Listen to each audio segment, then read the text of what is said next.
যিমানেই বিধানসভা নিৰ্বাচনৰ দিন চমু চাপি আহিছে সিমানেই তৎপৰতা বৃদ্ধি পোৱা দেখা গৈছে নৱগঠিত বিশৃং জৰুৱা সমষ্টিত।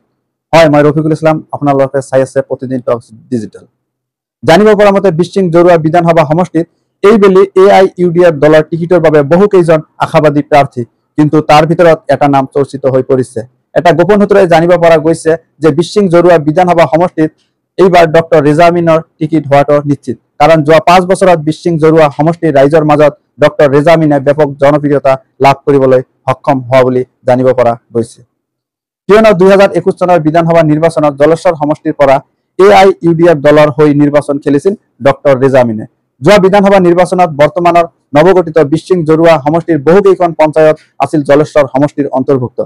সেয়েহে ৰাইজে বিচাৰে ডক্টৰ ৰেজা আমিনে টিকিট লাভ কৰিলে আগন্তুক ২০২৬ বিধানসভা নিৰ্বাচনত নৱগঠিত বিশৃং জৰুৱা সমষ্টিত AIUDF দলৰ পৰা বিধায়ক হ'বলৈ আৰু অন্যান্য ৰাজনৈতিক দলৰ নেতাসকলৰ লগত যুঁজ দিব পৰা নেতা এজনেই আছে, সেইজন হ'ল ডক্টৰ ৰেজা আমিন।